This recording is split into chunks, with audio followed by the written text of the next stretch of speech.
With The Lord of the Rings of Power quickly approaching, and with so many teasers, trailers, characters, settings, and don't even get me started on the rings, you may have no idea where to begin looking to understand it all. So, let me get the headache for you, as I continue explaining everything you need to know before watching The Lord of the Rings of Power. Welcome back to Middle-earth in the Second Age. Today, I'll be explaining the main characters we will encounter in the Rings of Power, with at least what we know from The Lord of the Rings, The Silmarillion, and Unfinished Tales, so that you're not left asking, "That man in the corner, who is he?" If you missed my previous video that explains where we find the races of elves, dwarves, and men by the Second Age, I'll link to it in the description below. You can also check out plenty of our articles and explainers for the Rings of Power over on Nerdist.com. But for this video, if you don't want to get spoiled, get your head out of Galadriel's mirror before it's too late.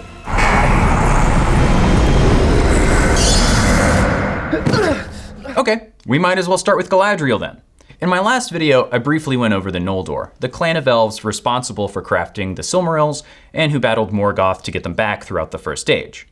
Galadriel is one of the oldest of the remaining Noldor, having been born in the Years of the Trees.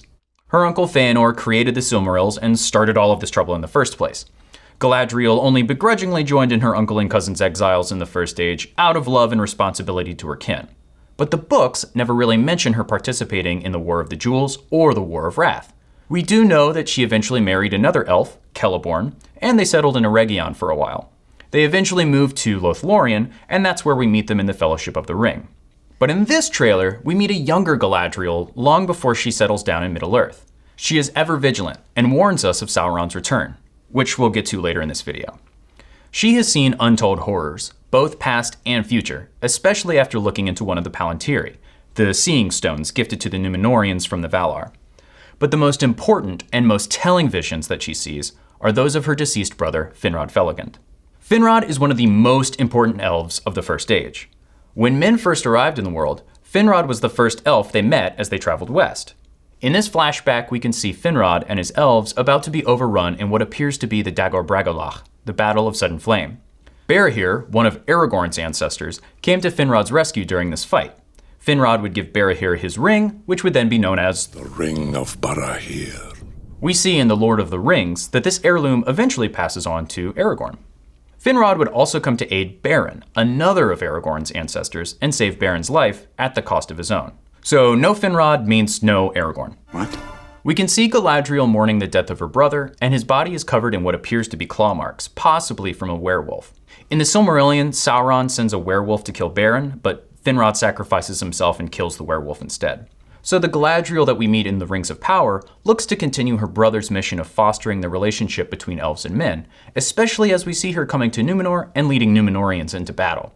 But as for whatever parts of her quest take her to these northern mountains, possibly Mount Gundabad, or strand her in the open sea, we know that her ultimate goal is to hunt down Sauron in revenge for her brother's death. Next of the elves, we have Gil-galad, the High King of the Noldor elves. After the War of Wrath and the sinking of Beleriand, most elves went across the sea to the Undying Lands, or retreated to Middle-earth. Gil-galad and the remaining Noldor in Middle-earth settled in Lindon. We also meet Celebrimbor, seen here at Gil-galad's table. Celebrimbor, a grandson of Fëanor, and also a master craftsman himself, would go on to eventually forge the Elven Rings of Power. We also meet a young Elrond, who lives under his cousin Gil-galad's guidance before he would settle in Rivendell. And as we all know, Elrond and Gil-galad would play important roles in the last alliance of elves and men against Sauron at the end of the Second Age. We may potentially meet another prominent elf, Círdan the Shipwright, who settled in the south of Lindon and built the Grey Havens, which we see at the end of The Return of the King. Under Gil-galad and Celebrimbor's advice, Elrond travels to Khazad-dûm to foster an alliance with the dwarves. Elrond himself comes from a lineage of famous heroes from the First Age, both elf and man. For instance, remember when Galadriel gave Frodo the phial with the light of Eärendil? Eärendil was Elrond's father, who took a Silmaril to the Undying Lands and was given a ship to sail the stars and protect the heavens. Elrond's brother Elros chose a mortal life and became the first king of the Númenóreans. So with such an illustrious family history, this younger Elrond feels like he must live up to the legacy of his father and brother and find his place and purpose in Middle-earth, long before he becomes the leader, advisor, and healer that we later meet in The Lord of the Rings. Welcome to Rivendell. Elrond's friendship with Durin IV in this series will forge a strong alliance between elves and the dwarves of Khazad-dûm, an alliance that will join together many times throughout the Second and Third Ages against Sauron. Durin IV also hails from an illustrious family, the Longbeards, also known as Durin's folk, named after Durin the Deathless, the oldest and first of the dwarves. The House of Durin gives us Gimli, as well as Thorin and company from The Hobbit. The Longbeards have taken in refugees from the Firebeard and Broadbeam clans. They lost their strongholds of Nogrod and Belogost after the First Age. Here, in Khazad-dûm, the dwarves will discover the precious deposits of mithril, the strong and light material that we see in Bilbo and Frodo's chainmail. Mithril. Durin IV and the new character Princess Disa seem to be poised to lead their people forward in this new age of wealth and riches. But remember, it was for this metal that the dwarves delved too greedily and too deep that caused them to eventually awaken the Balrog that we encounter in the Fellowship of the Ring.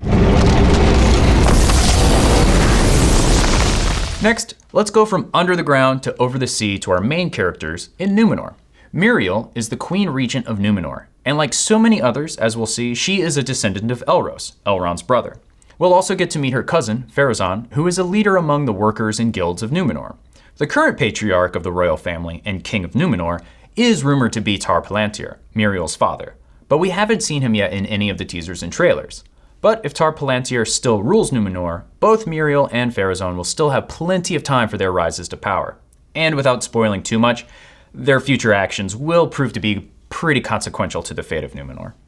An offshoot of the House of Elros is the House of Andúnië, also known as the Faithful.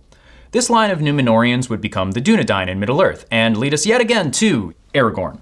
You are one of the Dúnedain. During the reign of Tar Palantir, they experienced a time of peace after years of persecution by previous Númenórean kings. This royal line introduces us to Elendil and his son Isildur. Remember these guys? Sauron hates them.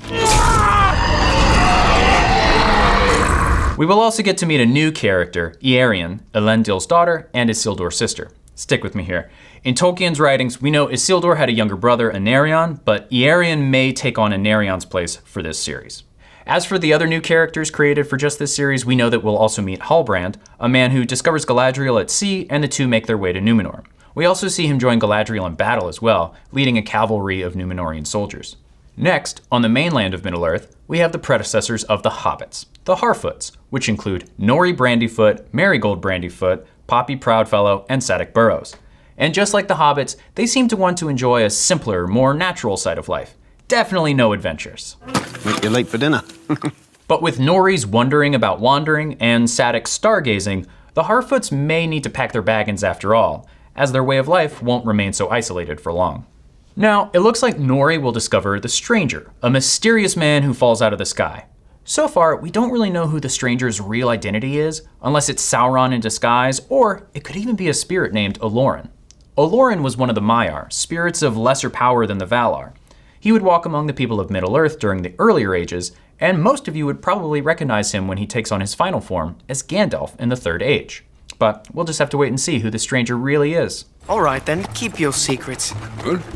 But I know you have something to do with it. Good gracious me. Also in Middle-earth, we meet a wood elf named Arondir. He is one of the Sylvan Elves, a group of elves that never migrated west of the Misty Mountains. We know that he will travel to a new location called Tir-Harad, where he will meet Bronwyn, a human woman, and her son, Theo. Bronwyn is a healer and journeys from the southern regions of Middle-earth, maybe even from places like Harad that aren't really fully explored in Tolkien's writings. It looks like her son Theo comes in possession of a type of Morgul blade, one of the swords used by the Ringwraiths, or at least a blade that has something to do with the Dark Lord Sauron. So it seems like we will see the peoples in the lands surrounding Mordor as they come in contact with Sauron's spreading influence. And speaking of Sauron, we saved the best for last. So let's finally get to the big guy himself. Sauron is one of the most powerful of the Maiar. We've met other Maiar like the Balrog in Khazad-dûm, as well as the wizards, Gandalf, Saruman, and Radagast. In the first stage, Sauron originally followed Aule, the craftsman and smith of the Valar, before falling into Morgoth's service and becoming a lieutenant for the Dark Lord's forces. With Morgoth's defeat at the end of the First Age, Sauron retreated to Middle-earth to rebuild his power so that he could shape the world in his image. So, after interning with the gods of blacksmithing and fire, Sauron picked up a few tips and tricks to forge any rings of power that he wanted to. Now, before we came to know him as a giant hulk of spikes or a floating, irritated eyeball, Sauron could shapeshift into beautiful forms. Throughout this series, we will meet Sauron in his disguise of Anatar, the Lord of Gifts. Anatar aims to sway and corrupt the minds of elves and men to the evil ways of his old boss, Morgoth. It is Anatar that teaches elves, including Celebrimbor, how to forge the Rings of Power. But it is Anatar's / Sauron's influence that binds all of these rings to the One Ring.